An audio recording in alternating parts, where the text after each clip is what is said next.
Assalamualaikum warahmatullahi wabarakatuh. Alhamdulillahirrabbilalamin. Wassalatu wassalamu ala isrofil anbiya'i wal mursalin wa ala alihi washabihi ajma'in. Puji syukur kita panjatkan kepada Allah Subhanahu wa taala yang telah memberikan kita kesehatan serta nikmat sehingga kita dapat melaksanakan tugas ini. Salawat berangkaikan salam kita panjatkan pada Nabi Muhammad SAW yang telah membawa kita dari zaman kegelapan ke zaman terang benderang. Perkenalkan, nama saya M. Ragib Ibrizi Daulay. Saya Anita Utami. Saya Diana Fisa Sembolan. Kami akan menjelaskan tentang apa itu puisi. Yang pertama akan dijelaskan oleh Andita. Yang pertama adalah pengertian puisi. Nah, secara etimologis, istilah puisi berasal dari kata Yunani poiesis, yang berarti membangun, membentuk, membuat, dan menciptakan. Menurut kamus istilah sastra, merupakan ragam sastra yang bahasanya terkait oleh irama, matra, rima, serta penyusunan bait. Puisi merupakan ungkapan perasaan penulis yang diterjemahkan dalam suasana kata, dalam bentuk bait dan berirama, dan memiliki makna yang dalam, wujud, dan bahasa yang terkesan.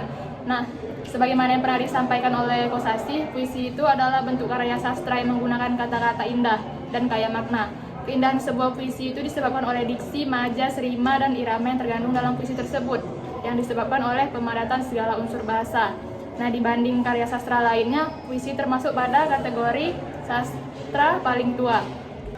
Baik, selanjutnya adalah ciri-ciri puisi. Nah, jadi ada 5 dari ciri-ciri puisi. Yang pertama itu berisikan ungkapan pikiran, perasaan, dan pengalaman penyair yang bersifat imajinatif. Jadi puisi itu seringkali mencerminkan gagasan atau pemikiran penyair mengenai suatu hal, baik itu tentang kehidupan, alam, cinta, atau nilai-nilai kemanusiaan. Penyair mengolah pikirannya dengan cara yang mendalam, memberikan perspektif atau sudut pandang yang baru, dan seringkali memanfaatkan simbiolisme atau metafora untuk menyampaikan ide-idenya. Kemudian yang kedua yaitu menggunakan bahasa konotatif. Nah, bahasa konotatif adalah salah satu ciri khas dalam puisi yang membuatnya berbeda dari bentuk tulisan lain. Bahasa konotatif merujuk pada penggunaan kata atau frasa yang memiliki makna lebih luas atau emosional dibandingkan makna denotatif atau makna literal. Bahasa konotatif membantu menyampaikan emosi, gambaran, dan makna yang lebih dalam melalui lapisan-lapisan yang terkandung dalam kata-kata tersebut. Selanjutnya, yang ketiga terdapat pemadatan segala unsur daya bahasa. Nah, pemadatan segala unsur daya bahasa dalam puisi adalah salah satu ciri utama yang membuat puisi memiliki kekuatan ekspresif yang tinggi. Pemadatan ini merujuk pada penggunaan bahasa yang efisien dan padat, di mana setiap kata, bunyi, dan struktur dipilih dengan cermat untuk menghasilkan makna yang mendalam dan berlapis, tanpa penggunaan kata-kata yang berlebihan. Dan yang keempat yaitu menggunakan diksi yang tepat dengan memperhatikan irama atau bunyi. Penggunaan diksi yang tepat dalam puisi dengan memperhatikan irama atau bunyi adalah salah satu aspek penting dalam menciptakan keindahan dan kekuatan ekspresi puisi. Pemilihan kata atau diksi yang tidak hanya sesuai makna tetapi juga memperhatikan bunyi dan ritme dapat meningkatkan efek emosional dan estetika puisi. Dan yang terakhir adalah dapat dibentuk oleh tipografi. Nah, puisi itu tidak hanya bergantung pada kata-kata dan bunyi tetapi juga pada tipografi atau tampilan visual dari kata-kata di halaman. Puisi mengacu pada bagaimana teks diatur atau dibentuk secara visual untuk menciptakan makna tambahan, emosi, atau pengalaman yang berbeda bagi pembaca. Ini mencakup penempatan kata-kata, baris, jarak antar baris, huruf besar kecil, dan elemen visual lainnya. Dengan kata lain, tipografi dalam puisi membantu penyair untuk menggunakan ruang halaman sebagai bagian dari ekspresi kreatif. Selanjutnya adalah unsur-unsur puisi yang akan dijelaskan oleh Ragib. Selanjutnya saya akan menjelaskan tentang unsur-unsur puisi. Unsur puisi itu ada 2, yaitu struktur fisik dan struktur batin.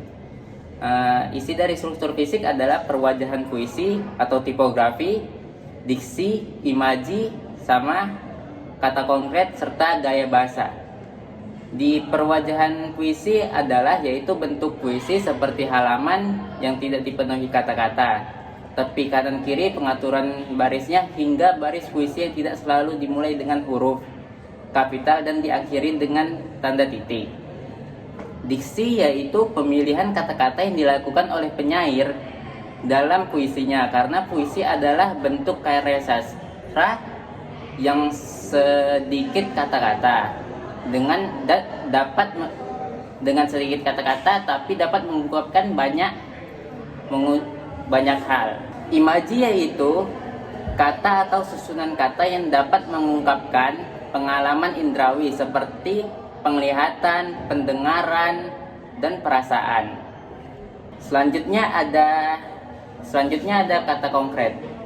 Kata konkret yaitu kata yang dapat ditangkap dengan indera yang memungkinkan munculnya imaji. Kata-kata ini berhubungan dengan kiasan atau lambang. Misal kata konkret salju melambangkan kebekuan cinta. Gaya bahasa yaitu bahasa yang berkias yang dapat menghidupkan atau meningkatkan efek, menimbulkan konotasi tertentu. Struktur batin terdiri dari tema atau makna, rasa, nada, amanat. Tema adalah media puisi, atau tema itu kayak bahasa. Tataran bahasa kita itu kayak mana? Tema tataran bahasa adalah hubungan tanda dengan makna, maka puisi harus bermakna, baik makna tiap kata, tiap bait, atau keseluruhannya. Baru yang kedua itu ada rasa. Rasa itu adalah sikap dari penyair terhadap pokok permasalahan yang terdapat dalam puisinya. Pengungkapan tema dan rasa erat kaitannya dengan latar belakang sosial dari penyair. Misalnya latar belakangnya itu pendidikan, agama, jenis, kelamin, kelas sosial, kedudukan dalam masyarakat. Itu menyesuaikan temanya dari rasanya itu. Selanjutnya yang ketiga ada nada, yaitu sikap penyair terhadap pembacanya. Nada juga berhubungan dengan tema dan rasa. Penyair dapat menyampaikan tema dengan nada, menggurui, mendikte, bekerja sama dengan pembaca untuk memecahkan masalah. Yang terakhir amanat atau maksudnya apa? Amanat atau maksud, sadar maupun tidak, ada tujuan yang mendorong penyair menciptakan puisi. Tujuan tersebut bisa dicari sebelum penyair menciptakan puisi maupun dapat ditemui dalam puisinya. Sekarang saya akan menjelaskan tentang jenis-jenis puisi. Jenis puisi itu ada dua juga. Ada puisi lama dan puisi baru. Puisi lama itu seperti pantun, karmina, gurindam, syair, talibun. Dan puisi baru itu adalah balada, himne, ode, epigram, romans, elegi, satir. Pantun itu adalah puisi yang bercirikan bersajak AB-AB. Selanjutnya ada karmina. Karmina adalah pantun kilat seperti pantun tetapi pendek. Gurindam adalah puisi yang bercirikan tiap bait 2 baris, bersajak AAAA, berisi nasihat. Baru ada syair. Syair adalah puisi yang bersumber dari Arab. Baru ada talibun, adalah pantun genap yang tiap bait terdiri dari 6, 8 ataupun 10 baris. Puisi baru itu ada balada. Balada adalah puisi yang berisi kisah atau cerita. Himne adalah puisi yang dinyanyikan untuk kemudian dinyanyikan sebagai bentuk pujian. Baru ada ode. Ode adalah jenis puisi yang berisi sanjungan kepada orang yang berjasa. Baru ada epigram. Epigram adalah puisi yang berisi tuntutan atau ajaran hidup. Selanjutnya ada romance. Romance adalah puisi yang berisi luapan perasaan cinta kasih. Elegi adalah puisi yang berisi ratap tangis atau kesedihan. Yang terakhir ada satir. Satir adalah puisi yang berisi kritikan atau sindiran. Selanjutnya akan saya berikan kepada Diana. Selanjutnya adalah teknik pembuatan puisi. Hingga kini mungkin jutaan puisi yang ditulis baik yang diterbitkan dalam buku, koran, internet maupun yang masih tersimpan di tangan penulis atau bahkan hilang tanpa jejak. Beragam tema telah diungkapkan melalui puisi, melalui kehidupan kita sehari-hari. Budaya, sains, politik, dan tentu saja cinta yang sangat sering ditemukan, terutama dalam puisi yang ditulis oleh remaja. Puisi-puisi ini lahir dari berbagai proses kreatif. Jika diperhatikan berdasarkan pengalaman, puisi adalah ungkapan kata-kata yang bermakna dihasilkan dari berbagai proses kreatif masing-masing penulis. Berikut adalah teknik-teknik dalam pembuatan puisi. Yang pertama, menentukan tema dan judul, yaitu merupakan dasar dari sebuah puisi yang berkaitan dengan fokus dan dasar yang digunakan penulis untuk mengembangkan cerita. Tema dapat dipancing dengan menggunakan pertanyaan, keadaan di sekitar, perasaan, atau hal-hal yang diamati. Yang kedua, menggunakan diksi atau pemilihan kata merupakan cara menggunakan kata-kata dengan unik. Diksi yang tepat dan selaras dapat mengungkapkan gagasan dan membangun suasana dalam puisi. Yang ketiga, menggunakan gaya bahasa. Gaya bahasa atau majas dapat membuat puisi lebih menarik dan bermakna. Gaya bahasa yang bisa digunakan adalah majas, perbandingan, atau pertentangan. Yang keempat, menentukan rima dan irama, yaitu aluran kata dalam puisi yang dapat diciptakan pengulangan bunyi, pola suku kata, atau panjang pendek kalimat. Yang kelima, membuat bait. Membuat bait adalah menyusun beberapa baris kata yang memiliki kesamaan ide atau pikiran atau gagasan pokok menjadi kelompok yang disebut bait.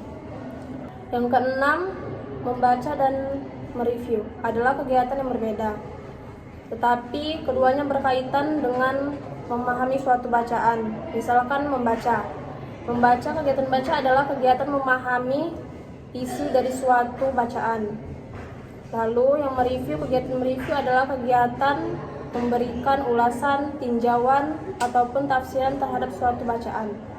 Review dapat dilakukan terhadap berbagai jenis bacaan seperti buku, jurnal, film, ataupun musik dan karya seni. Kesimpulan, membaca puisi bukan sekadar menyampaikan arus pemikiran penyair, tapi kita juga harus menghadirkan jiwa sang penyair.